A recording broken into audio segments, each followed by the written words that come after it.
What I've always found so interesting is that some of the most qualified women to consult are actually making the least progress. I mean, they have the education, the degrees, the credentials, all of the experience. They have generated results. They solve problems that clients and organizations want to pay for, but still they feel stuck. Things are slow, things seem inconsistent, and they really have a difficult time getting the ball rolling when they are starting a consulting business. And what I have found is that this is not uncommon, especially for women who are high achievers and who are highly ambitious, women who are actually brilliant at what they do. And if any of this sounds like you, and you know that you're more than capable, you have already made the moves that you need to make, but you just feel stuck, then this conversation today is for you because today we're going to unpack the 6 mistakes that may be keeping you stuck, especially if you are starting to consult while you're working full time and what you can actually do instead. Okay, let's start off with one of the biggest mistakes that I commonly see, and that's treating your business like a side hustle instead of a real business. Now, if you mean for your consulting practice to be a side hustle, then this would not apply. But in most cases, that's not the desire or the goal. It really is to build something that will eventually turn into that 6-figure, 7-figure business that is our own. And we can't do that if we are inside hustle energy. Because typically when we're hustling, putting in this intense effort in order to get a result in the short term, we're not thinking months, weeks, years down the road. And because of that, it leads to a level of inconsistent effort. There is a hard push, and then we fall off, and then we push again, and then we fall off. And when we're doing that, we're not building any type of momentum. It is a literal momentum killer after starting. Also, when you're hustling, there's really not much thought about business standards or how you see the business 5, 10, 15 years later.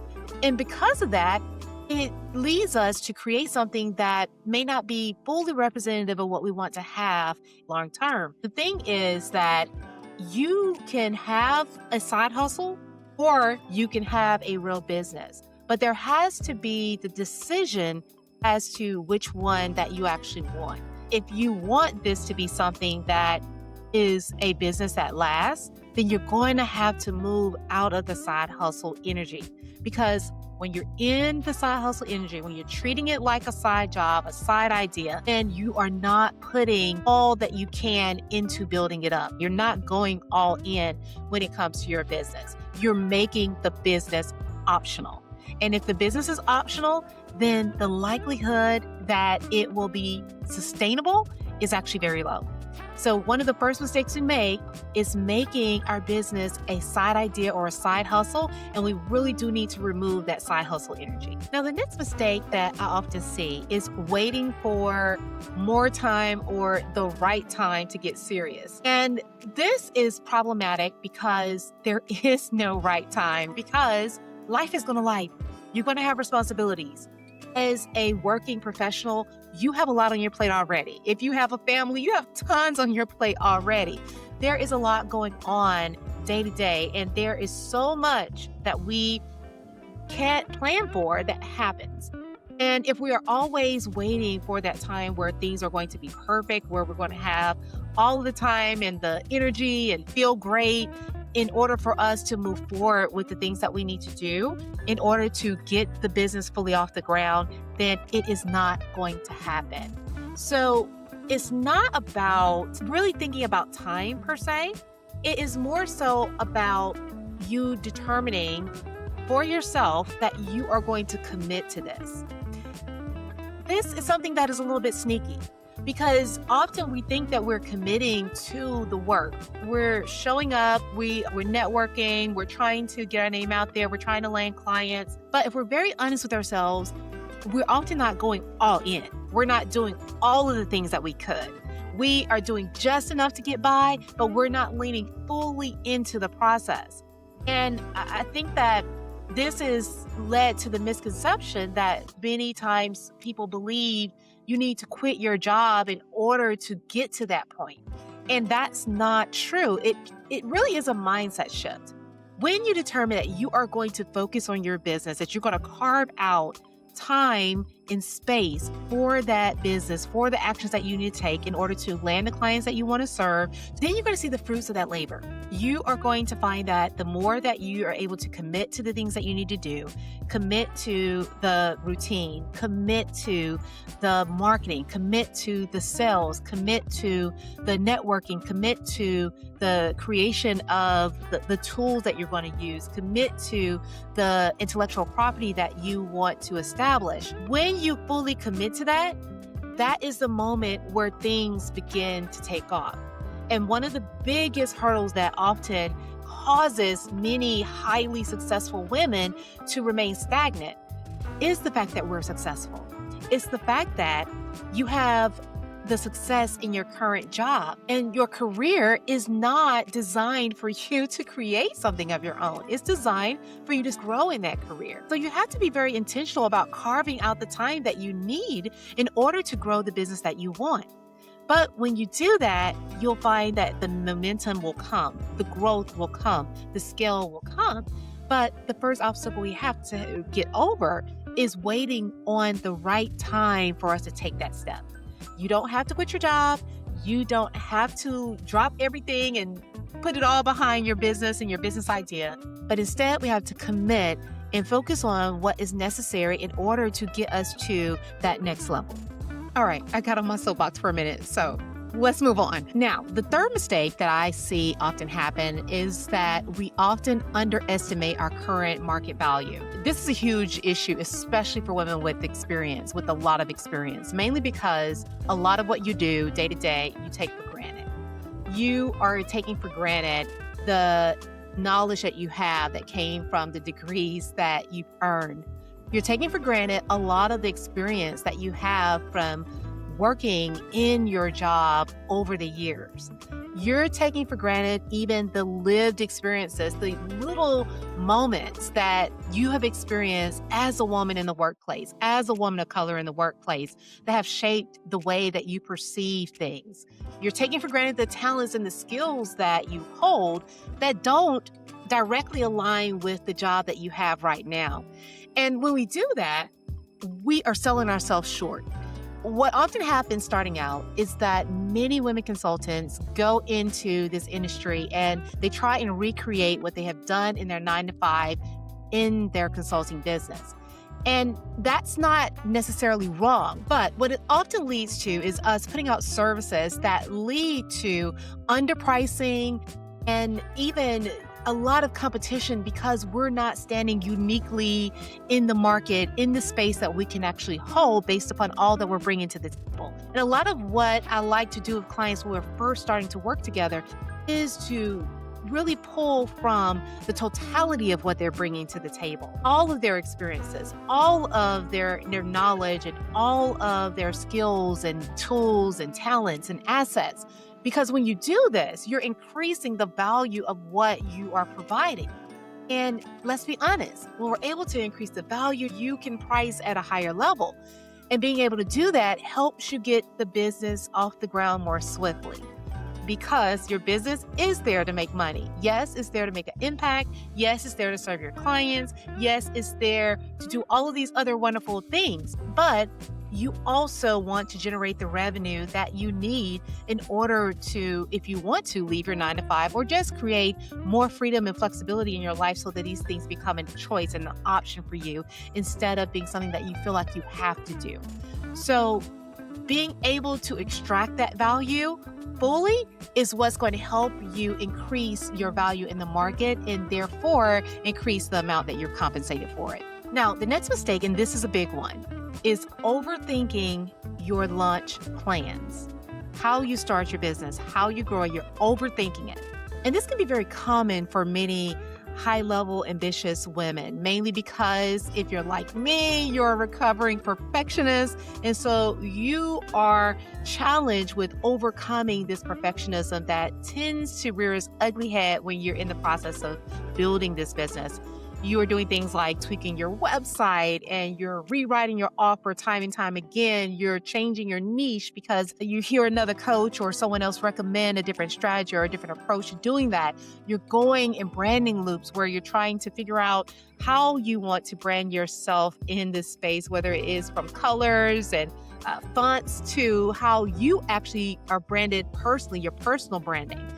You're doing all of these things instead of selling. When you get in the cycle of overthinking, when you are trying to create the perfect way for you to launch your business, then you are, in essence, wasting a lot of time that can be used towards selling your offer. And if we instead focus on how we can take what we have created and then start creating more conversations around that work, you'll find that it's a lot easier for you to sell because sales are a result of the conversations that we're having. So when you're not having those conversations, when you're putting that off because you're doing so many other things that our perfectionism has us doing, then that is going to decrease the number of sales that you make and often keep you stuck. So we have to overcome the perfectionism and the overthinking that keeps us stuck in the same place. And instead, think about how we begin to build that pipeline that is going to lead to the sales that we want in the future. You know, when you're working in the B2B and corporate space, that sales cycle takes a little bit longer. So you need to start having those conversations sooner rather than later. And one way of doing that is to stop overthinking. Now, our fifth mistake is that we often let old professionalism keep you invisible. And when I say old professionalism, it's this old definition that we have, that many of us hold, of what it means to be professional. It often means fitting in. When we think about how we show up as a professional in our workspace, in our jobs, in corporate, whatever environment you may be in, there is a particular way that you show up. There is a way that you may dress. There is a way that you may wear your hair, especially if you're a woman of color. You may, I know things have changed, more now, but you may have felt that you needed to straighten your hair, that you needed to always wear a suit, that you needed to show up and speak a different way. And that's why there's so many, I feel like, funny videos and different memes online about how people get off of work and they just relax and veg out. They turn into their real selves. And what I want to get you to think about is how this old definition of professionalism is keeping you invisible. Because anything that was created to help you fit into a space is not going to allow you to stand out. And the thing about entrepreneurship is that you do need to stand out in order to win the business that you want and that you need. If we're being too polished, if we are being too muted, we're not saying the things that we need to say, we're not speaking as boldly as we need to speak, if we have no personality and we seem dry and boring, if we don't share our opinion and we act as if everything is neutral, everything is lukewarm, then we're not going to have any visibility. And not having visibility is going to hurt our business in the long run. So we have to let go of our old definition of professionalism. And instead, I like to encourage clients to think more so about how you can show up in excellence. Because I think if we are focused on showing up in excellence, then that is going to help you put your best foot forward. You're going to do the things that you need to do in order to represent yourself well, in order to win the business that you want to win, in order to attract the clients that you're meant to serve, because they're going to be attracted to how you are presenting yourself, because that's who you are authentically. So I want us to not feel so confined and feel as if you need to be so buttoned up and structured. The fact that I'm doing this podcast right now in a casual outfit and a more casual setting speaks to the fact that I'm even leaning into how I can release a lot of these preconceived notions that I have about what it means to be professional. And it's hard. It's extremely hard to do that. But what I can tell you and speak from experience about is that when you are able to lean more fully into that excellence and not just hold on to the old professionalism, is that you will land the clients that you need. So I want you to think about how you can begin to peel back some of those layers. Give yourself grace.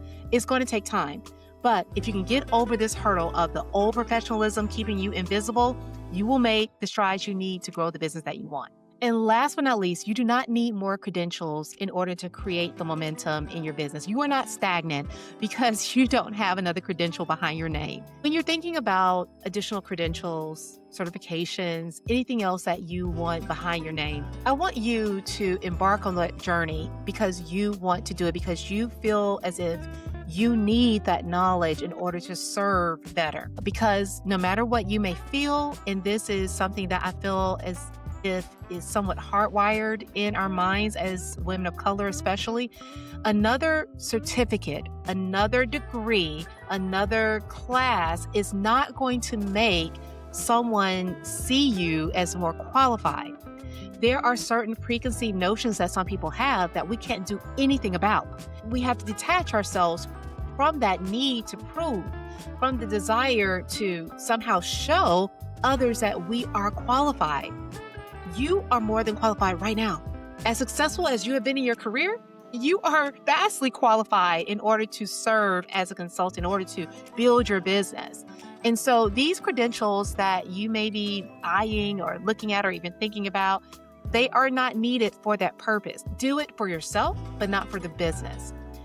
You have all that you need right now in order to start and grow your business, because the key to really building the business that is going to thrive and take off is building around your strengths. And as long as you do that, then these added degrees and credentials are not going to add what you think that they are. You are very powerful right now with what you have. And so I just want you to lean into that and not use this as another obstacle or something that is standing in your way. I wanted to break down these mistakes because if you recognize yourself in any of these, then I want you to hear me clearly. You are not behind or stuck because it's not going to work for you, or you're not meant to be an entrepreneur, or you're not successful at building a business. You just haven't reached that level of success yet that you truly are capable of, because you are likely making one of these mistakes. And in many cases, solving that problem is rather simple. When you understand why these mistakes are occurring and how they impact how you're showing up, then you can create the habits and the beliefs and the standards that are necessary for you to create a business that is going to last. It is all about committing to the process, taking it step by step, releasing a lot of the conditioning and the baggage that you're carrying from being in your job, being in your 9 to 5, because what made you successful there is not going to be what makes you successful as an entrepreneur. Two different worlds. And if we can realize how different those worlds are and appreciate that, then we are going to move further along a lot faster. And that's going to get you to your goal of having that 6, 7, or even more figured consulting business. So I hope you enjoyed this episode. I hope it helps you think about some of the things that may have been standing in your way and ways that you can circumvent some of these obstacles so that you can grow and you can thrive. If you've enjoyed this episode, share with a friend. Remember to subscribe to the channel. And until next time, take care.